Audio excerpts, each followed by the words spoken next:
Hey everybody, good morning. Welcome to Stock Trading Pro, where we review all the top stock picks for the day, do complete market analysis, and we break down the sectors. What a 24-hour news cycle that we have. I don't even know if it can be stated any other way. We'll just jump right into it. This is where we were yesterday afternoon. Today we have stocks up 60% overnight. A bunch of tech stocks reported last night. Amazon at the top of the list, but there's something we have to pay attention to in the Amazon earnings and determining whether or not it's something we should be jumping on board, excited about, or whether or not it's, wait a minute, let's dig a little bit deeper into that because something big really happened. I'm not sure the last time I've seen a popular stock, not Amazon, a different one, it was actually up 62% at one point last night. The challenge that we have with stock picks today is the fact that quite a few of these stocks that had this massive rally overnight, which was, if you were watching the after hours activity last night, after these stocks reported earnings, your head had to be going like this. It was just absolutely amazing. 4 o'clock, everything getting smashed, big red picture on the screen. And then lo and behold, earnings come out and everything rockets back in the other direction. Everybody goes to bed happy, can't wait for the stock market to rally. And what do you wake up to? Well, we wake up to the fact that now the market's actually negative on the open. What an amazing 24 hours. If you are a stock trader right now, there's two things that absolutely going on in your head. This volatility in stocks is awesome. This volatility back and forth in the market is driving me bananas, and I can't get a read on it. We're going to go over the newsletter, my whole game plan for today. We're going to talk about a book that I strongly suggest you get. It's probably like $6 on Amazon. It's one of the most influential books for me personally. Give you a little bit of, there's the bottom of the book. It was written in 1931, but very applicable. Obviously, a lot of the stuff is outdated. They talk about the entire market doing 500,000 shares for the day. We have a lot of stuff to talk about today. So stick around. We will be back in just 1 second. Okay, so good morning, everybody. Thank you so much for joining me on today's stock market live stream. Everything we talk about in these videos are for educational purposes. It's up to you to make that final decision. Hopefully, it's my mission, and you're receiving that to make better decisions. And I kind of feel like in the comments, you guys are very excited that we are really digging into the weeds on making better decisions. Hopefully, from what I've seen, it's not just about the technicals. The technicals, technical analysis, stock charts, all that kind of stuff, that's only the first step. It's a big first step, but that's not trading. And I think a lot of people are now starting to understand that there's more to making the decision. There's the odds of following through when you buy a stock, the discipline to get out if a stock's not working, the desire to feel like you need to do something simply because there's volatility. Got a really nice email from a couple of people last night that they've been following our lead in the boot camp, which is we've been reducing position size and reducing initial profit targets. I'm mostly trading for cash flow right now. Significantly reduced my swing trades as well for good reason. The market's kind of all over the place since January started, really. And we've actually just been mostly in managing risk mode. Cash flow has really been the way that we've been talking about. So let's hop on right over to Amazon. We want to take a look at the chart, and we actually want to take a look at some of the news that actually came out. So if we take a look at Amazon stock, Amazon earnings, 31.02. So basically it's popping just a little bit more. It's kind of like right up in this area right now. So it went from here looking like it was going to fall off a cliff and then rallying back up to basically what is now a breakout level. This is the big thing though. Okay. This is an interesting headline. How Ribbon rescued Amazon earnings, but not Ford. So before we get into that in 1 second, just want to take a look with all the green that we had on the screen last night. Ford actually is taking a hit. It was actually down a little bit more last night, but now down 5 and change. I think you can see that on the side over there. But let's go back to that Amazon news because it's pretty interesting. Obviously, earnings were great. Earnings per share was great. It was up 11% last night. Where is it now? I don't think it's up 11% anymore. It was up $400 at one point. See, actually, it is. It was up more than that. Here's the thing, though. Okay, this is the read between the headlines. If you remember yesterday morning, we spent a lot of time yesterday talking about if you expect to see your account grow month after month after month and feel like you should make money, feel like you expect to make money, you got to do that just a little bit of extra work. And that's just an hour. If you can devote an hour a day, let's say 5 days a week. Think about this. Tim Ferriss wrote about the 4-hour work week. Make it the 6-hour work week where you work 5 hours. You work Sunday night through Thursday night, and you're prepared for that 6-hour work week. Is it that simple? If you honestly, if you do the homework, an hour is a decent amount. This is the point I want to make. So Amazon looks awesome. Should we buy Amazon? Everything looks great, right? Okay. Let's dive a little bit deeper into it.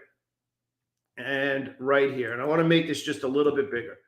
Amazon has a catch though. Net income hit 14.3 billion. Okay, buy it, buy it, buy it. The news came out, right?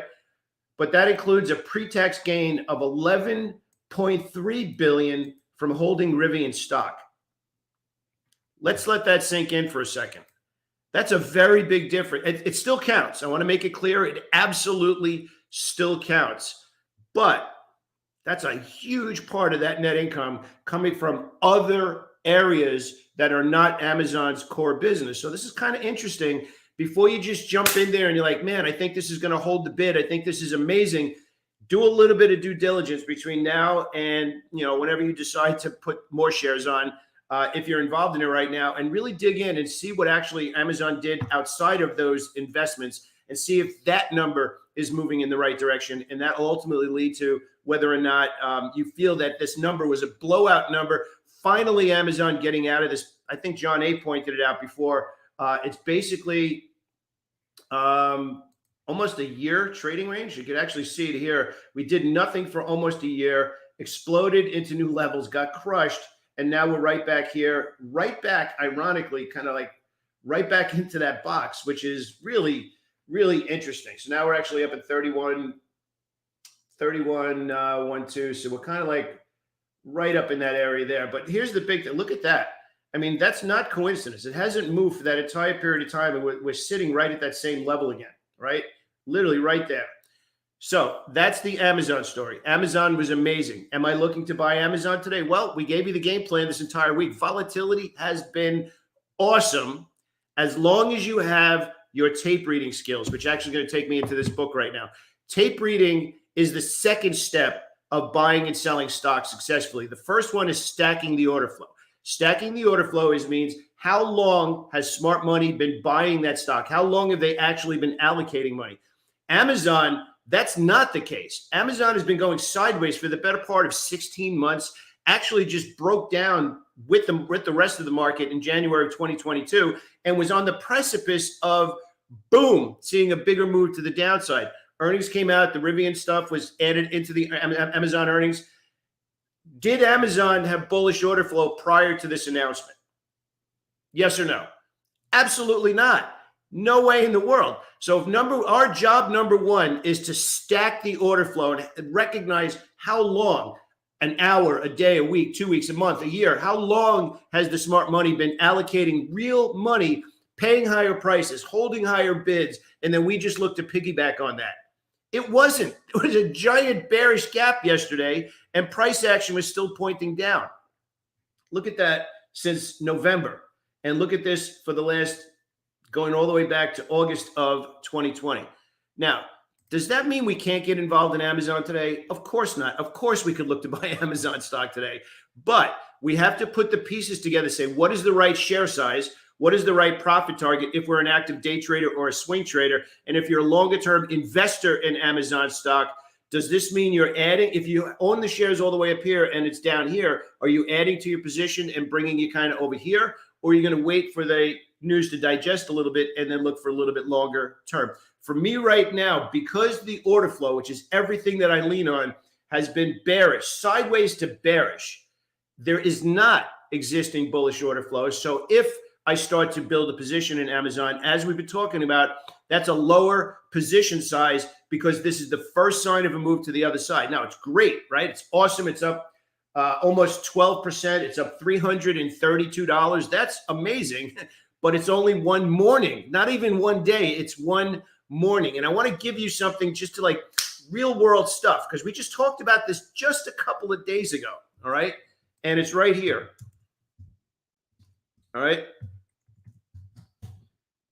Very similar move, but this one actually looks a little bit more interesting, where it wasn't stuck in a vicious move sideways for that period of time. It actually had, it was a giant move to the upside. And if you remember, we said reading the tape, it needs to hold this level before we start to get aggressive on the buying opportunity. And this is what's going on over the last 2 days. And it's actually not even rallying today. Ironically, this stock is actually setting up as what we call a snapback trade today. So really good bullish catalyst, pulled back for a couple of days. We're actually looking for it to open down and then reverse. But that is the poster child for what we should all be thinking in Amazon right now before we're like, let's just jump in there and start building a position after the market opens. If you already had it prior to that, awesome. You're aces, right? Now you're making a decision. Do you want to buy more Amazon stock? So what we're talking about right now, what we're showing on the screen right now is tape reading, which is the second part. If what we just talked about is order flow. Order flow is it obvious and for how long? Tape reading is knowing whether or not we're buying too late or what that reference point is. Now, it's kind of fun, and I love having this conversation with everybody because I say you already know how to do tape reading, but you kind of think like it's this fancy thing that you see on CNBC or whatnot. Think about it. Tape reading is a stock moving closer to or further away from a significant reference point? Now, professional traders, which hopefully we're all trying to do here together, professional traders have that spot prior to putting the trade on. So they will know immediately. And we got this question asked on our coaching call last night. How do I know when it changes? What is the way? I understand how to recognize after going through all the training. I understand how to recognize when order flow is obvious and how aggressive that means I should be, how my conviction level should be. But how do I know when the tape changes? And professionals have that level. And hopefully you've been following with us. You have the daily opening price. You have the weekly opening price. You have the monthly opening price. That's the one that tape readers use prior to putting the trade on. But you have a very special price that you use every time you buy stock. It's your entry price. So if you start to have a tape reading level and you have your entry price, now you know that stock better than anybody on Wall Street because you have a vested interest in it. And if it's going up or down, your heart is going up or down too with it. So the key to tape reading, whether it's Google from a couple of days ago, and you can see what happened. So good thing we talked about it, or how Amazon is going to open up today, which is all the way up here now, 3103. You need, and let's just say that's the price just for the open, just for the sake of this conversation. That's the line in the sand that I'm going to be looking at today. And we had the same thing happen in Kohl's. We had the same thing happen, which the price was all the way up here. And this is actually a better one to discuss because this bullish gap was on activist investors, right? Punched it up and said, okay, as long as we're above that line in the sand from the catalyst, we're good. We can still look for ideas in that direction. But right here, the tape changed. And we're like, we're done. I'm done. I'm not fighting the tape.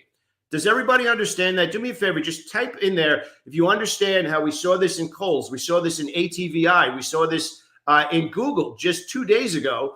And now we're looking at the same exact thing in Amazon. We're looking at the same exact thing in Snap and a whole bunch of other stocks this morning. That's tape reading. So when you combine order flow and tape reading is following through, you have two of the pillars of our process, which is the New York method. The third one is reducing risk reversal, where you have the right shares, you understand the right profit targets, you understand how to use the profit maximizer to hold on. But this is 2/3 of understanding the difference between chart reading and trading. This is, we're talking about trading right now. All right. So I want to introduce you to this book. I might have done this before. I'm not 100% sure. It was written in 1931. I want to tell you it's $6 on Amazon. I'll show you the link in a second. I don't tell anybody to spend money unless I really, really think it's worth it. It's this book right here, Tape Reading and Market Tactics. It's Humphrey B. Neal. It was written in 1931. Here's the description. I don't know if you could see it, but I'm going to give you the link anyway. I want to give you the link. I actually pulled it up, and it's right here.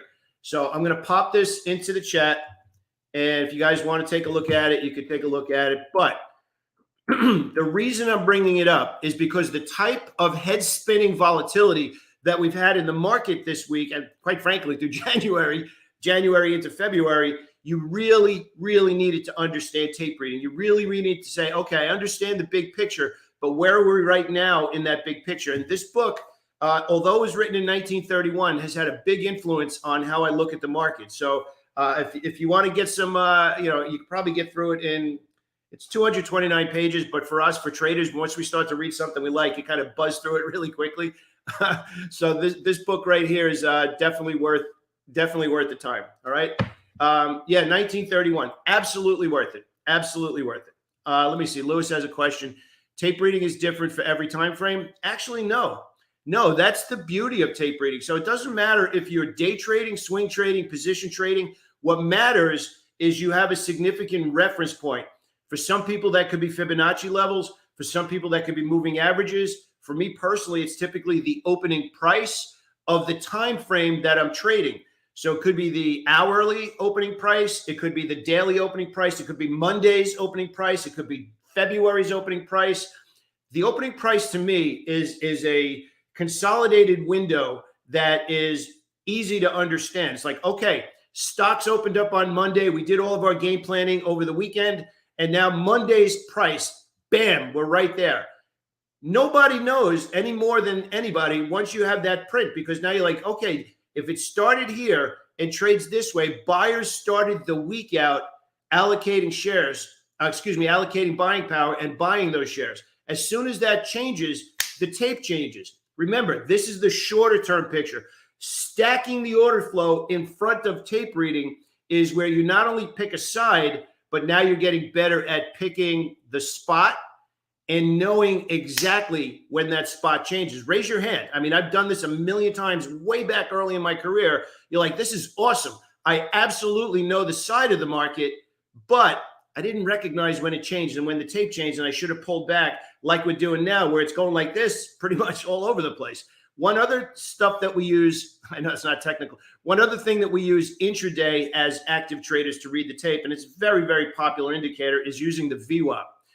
Volume weighted average price. If you want to take a look, Investopedia actually has a really good description and explanation on VWAP, value weighted average price. So now we know how to read the tape in Amazon today. We're also going to talk about Snap.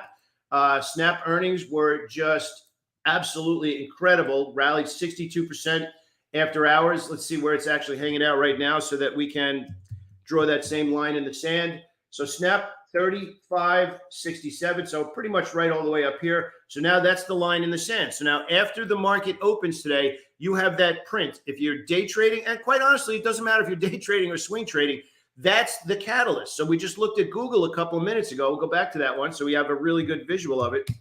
This is what we're looking at today. So all of these stocks that are massively gapping up, and I'm going to give you the list of that stock in a second. I'm going to show you the newsletter, my game plan for today.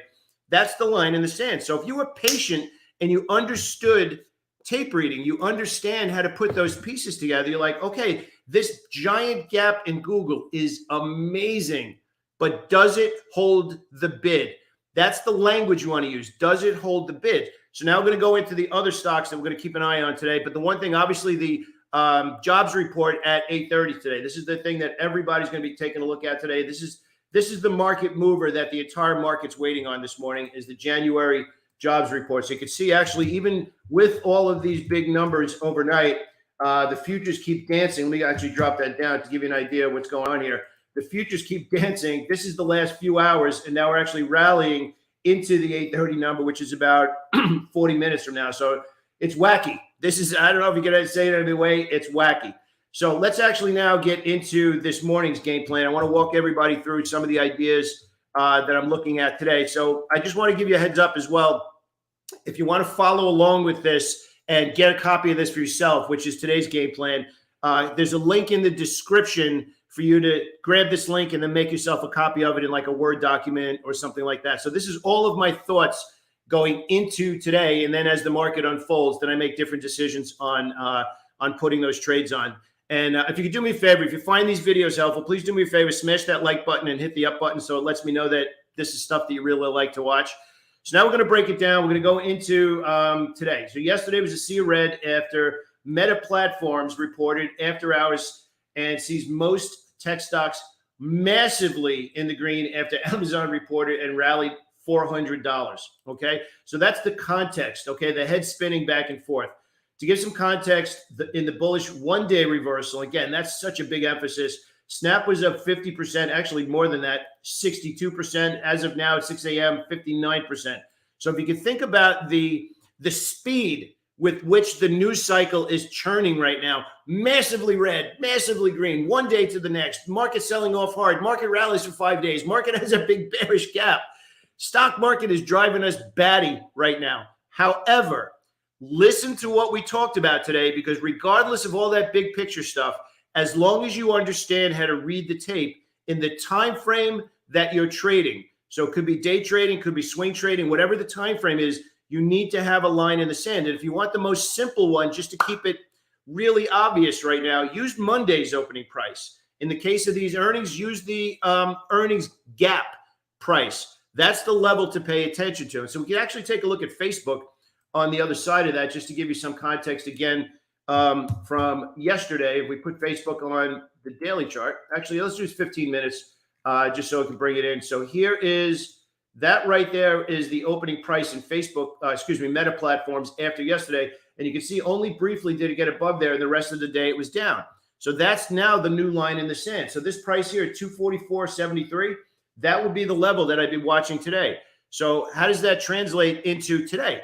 So if I'm looking to buy Facebook because of the news catalyst, not because of the order flow, obviously that big gap down, I've set an alert at yesterday, 244.73. So I probably set the alert at 245 in Facebook.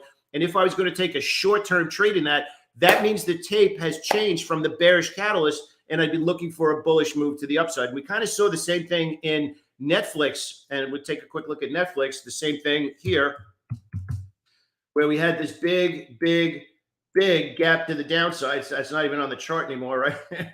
Let me zoom it out from here to here. So if we take the opening price here, this entire time, there was nothing to do. Maybe an attempt here, maybe took a small profit or a small loss.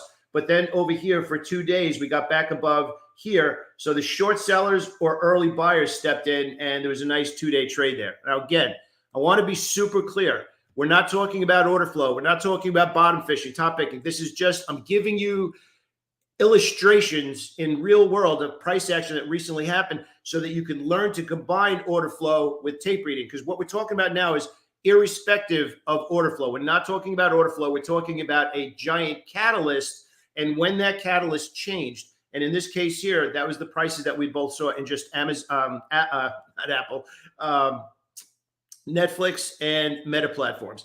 So let's keep working our way over into today's game plan. So you want to have these stocks on your list today. So these are tech stocks that are opening up significantly higher. Now, again, I want to give context so that we're on the same page. We don't want to get everybody sending me a message later saying, those stocks are going straight down. Pete's telling you to bottom pick. That's not what I'm telling you. I am telling you that these stocks have a catalyst today where if we learn to read the tape, where it opens today, those stocks are now on our watch list. And as long as this is super important, as long as they're green from the open price, that's a very, very big distinction. It's not green from yesterday's close. It's today's opening price. So if you do nothing but if you're actively trading, put those stocks in your watch list and it would be today's opening price. That's the level. And if you put 10 of them in your list and 7 of them are red, who cares?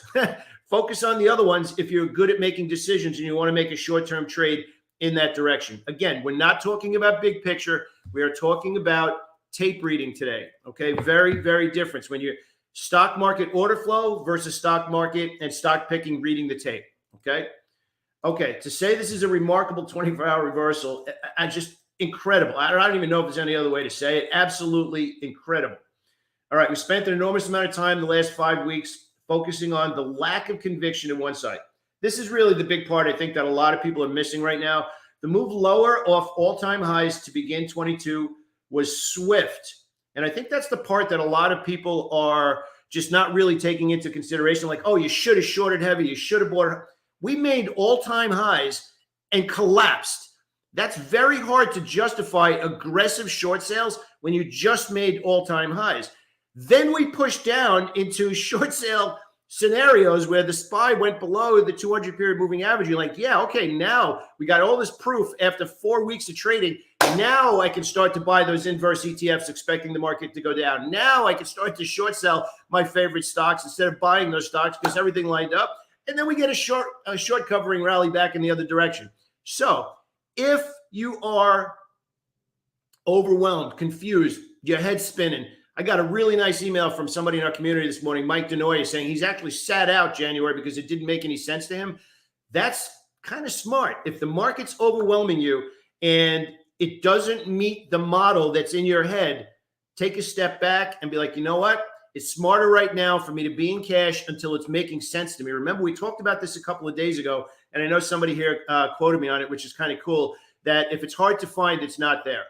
So you are throwing, you're hoping you're hoping to make money if it's not there, instead of expecting to make money if it is there. Now, what is it?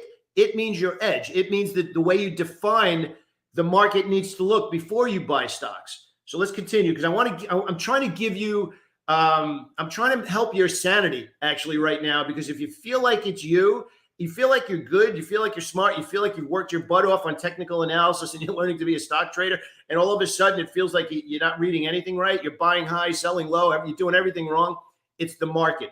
Trust me when I tell you, the stock market is challenging right now. There's pockets of opportunity for reading the tape and cash flow, but the bigger picture right now, it's a little bit challenging. Right now it's like, is that a cup of tea or is that a hot toddy? The way the market's trading right now, it's been all over the place.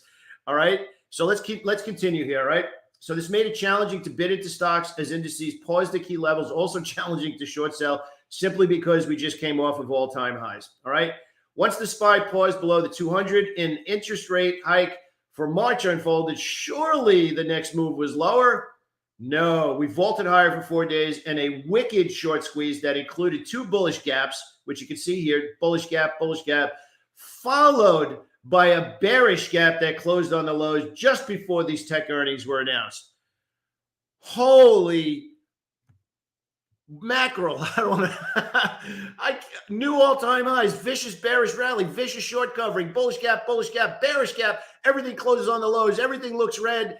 And then everything comes out after hours on Thursday night and sprints back to the upside, and all the tech world is green. And now let's throw a little bit more onto that. And we're waiting for the number at 8:30 to see whether or not we're going to get crushed again, or whether we're going to validate everything and right back up to the upside. Strap in. If you're stock trading, this is fun. If you're a smart stock trader, you're actually narrowing your share size a little bit and your profit potential if you're trading at all. But I can't say this enough. Look, I'm on YouTube. Obviously, we're doing this right now on YouTube. There's a lot of people on YouTube that are going to make you feel like you're missing out on some amazing opportunities. I'm going to tell you right now, they're full of beans. There's no other way to put it. They're full of beans. There are short-term trades for cash flow, reading the tape the way we discussed right now. But anybody saying that you should be leaning into trades heavily right now, they're lying. There's no other way. They're lying. However, spin it just a little bit. Financial stocks and energy stocks, we've been talking about them for a while. They have been strong. Now, we got a good question on our coaching call last night. They have been strong, but they're, especially the energy stocks, a little bit extended. Let me show you what I mean there, just so we have full context. We're talking about the XLE, right? So we're talking about the energy ETF is generally where we look. So in spite of what the market's doing, these have actually been trading pretty well. You can see they're actually up again. ExxonMobil actually in my list today, a really good clean pause here. CVX, I mean, the list goes on in this group. And then we have some of the financial stocks that we're looking to bid for. They've actually had good earnings, but it's really more on the energy side of things. So specifically, obviously, we just went through CVX and ExxonMobil. Those are two at the top of my list. We also had a couple of tech stocks, healthcare stocks. ABBV rocketed through resistance yesterday. Amgen came out yesterday and looked like it was all set to launch into new levels, but that pulled back. So that's kind of off the radar right now. So what does all this mean? What does all this mean? Well, let's actually finish up. I want to give you the rest of the rundown on how I'm looking at everything today. Okay. But more importantly, and all kidding aside, okay, my main goal for today is to make sure that you keep your sanity. I just can't say that any other way. There's short-term opportunity. There's one sector of the market that's aces right now. But I'm saying this to you as a friend, okay? If you felt confused the last 5 weeks, please take a step back, maybe do a little bit more reading, and get your confidence back. In a tough market like this, there's a temptation to be like, I just lost $3,000 and I'm going back. I'm going to get it on my next trade. And then you overtrade a little bit. Maybe you trade a little bit too much size and the market's still a little bit wacky. It's a little bit tough. The stock market's just like slapping you silly. Try and make it back a little bit at a time. Don't try and make it all back in one trade, because this market condition right now, again, other than what we're seeing in the energy stocks, the market conditions right now are a little bit challenging. So to go back and try and make it all back, if you got beat up in January and the start of February, to try and go back and get it because you're angry and you want, what we call revenge trading, it's kind of just, you're setting yourself up to get slapped again. So try and make it back a little bit until order flow and the tape are on the same page. And then we could lean into maybe hold trades a little bit longer, maybe trade a little bit bigger, maybe even some more positions. So that's how we're unfolding in the market right now. But I'm telling you, it's Friday. Got a lot of time to trade today. Got a lot of time heading into the weekend. What I'm trying to give you right now is my experience to let you know that it's okay. Get back on track and don't doubt yourself. Have confidence that you know what you're doing, assuming you have an edge and assuming that you have a track record that you know that you've shown that you can make money. But there's certain times in the market that are just tougher, and the smarter play is to preserve precious capital until everything lines up in a little bit of a bigger way. I do want to talk about a couple of other ideas, though, and specifically, I want to point out this one. I actually don't remember if we talked about it in the newsletter, but this one here, what did the market do yesterday? The market got absolutely shellacked. I mean, hit hard. Alcoa was up almost 6% yesterday on a day that and it did not give back an inch yesterday. Look at what Alcoa did yesterday and look at what the market did yesterday. I'm not sure you can get two different versions of what actually unfolded yesterday. So that's definitely going to be my game plan today, Alcoa. So Bitcoin continues to hover near 39,000. Mara's in a 2-week bearish trading range, but also up 4% this morning. So if we break this down a little bit more and we start to look at Bitcoin and Bitcoin futures, let me actually draw this out so you can see what's going on here since last night. But more importantly, this is what's going on. We've been talking about that it's been knocking on this door. It's been going sideways instead of pushing down again. This push down traded into a bullish U-turn. And since this bullish U-turn, it's not gone down again. And now we're threatening this downtrend again. The 39,000 level is the level in Bitcoin that I've been watching. That's the one that I'm going to keep an eye on. Okay. So moving on further down, that means I'm going to take a look at Mara. So what's the game plan for today, right? That's the big picture. I'm still mostly day trading stocks showing good volume and volatility, and obviously also watching those stocks that have good tape right now. This is so important. We're in a fractured news cycle right now, changing as fast as someone can hit enter. It's not, I want to highlight that. It is not smart to be aggressive right now on swing trade side of things, other than maybe energy stocks and the financials, as we just looked at. Two basic material stocks, Alcoa and NUE, showed a strong bid in the face of selling yesterday. So what does that mean? I'm actually going to put that in there. It means that they showed relative strength. I want to make sure that everybody has the terminology there. It means they had relative strength. Okay.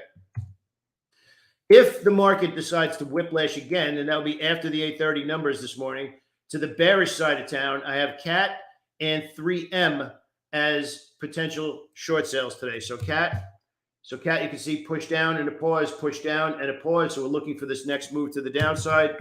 3M, if you're okay with short selling, we have a nice push down and a pause, push down and a pause. Starbucks is actually down through those levels as well. You can see this $20 sell-off, $21 sell-off, and still just roughly sitting there. And then winding the day down with these stocks right here that are probably going to be in the top of my list today as well. If you remember, UPS actually had earnings a couple of days ago and has now paused really, really cleanly for 2 days after this giant gap up. And again, remember what we're talking about. I'm actually doing what I'm showing you, which is drawing that line in the sand in UPS. Here's the gap on earnings in UPS. So that's my line in the sand in UPS. And then we have Visa and we also have MasterCard pausing there as well. So buckle up. More news coming out of the stock market at 8:30. It's the number that everybody's waiting for right now. The stock market futures are bouncing back and forth. We actually got a good question here by Tom, and actually Richard, that's also as well.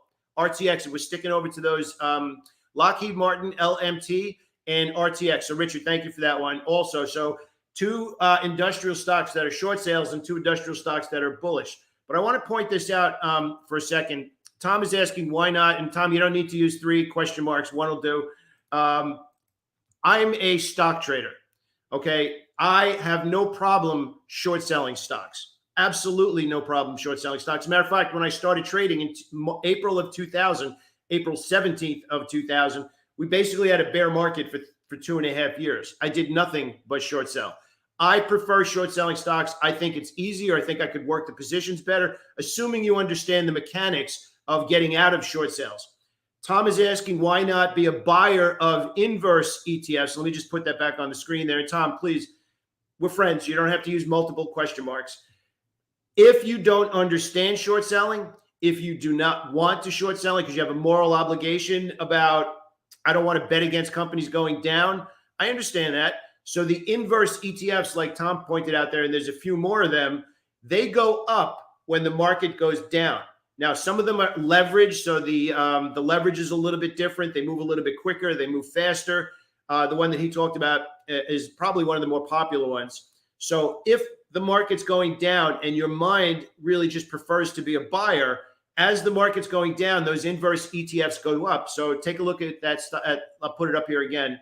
Tom, this is the one to take a look at if you want to trade the other side of the market. So I'm a trader. I love to short sell. I have no problem short selling. I actually like to hedge both sides of the market in the kind of market that we're in right now, as long as the tape is calling for it. So look, I just want to thank everybody for being here with me today. This has been a really wacky week. I truly hope that you're trusting me to guide you through this, because you can tell I get all fired up. I really want to teach and give you some stock picks at the same time. If you find some value in this stuff, please do me a favor, smash that subscribe button and smash the like button, because it'll let me know that I'm doing a good job of keeping you informed and giving you some solid ideas. So I have to head out. I got to get ready for our other game plan meeting. Have an awesome day, everybody. Have an awesome week. And I will speak to you soon. Take care now. Thank you for joining me. I really appreciate it.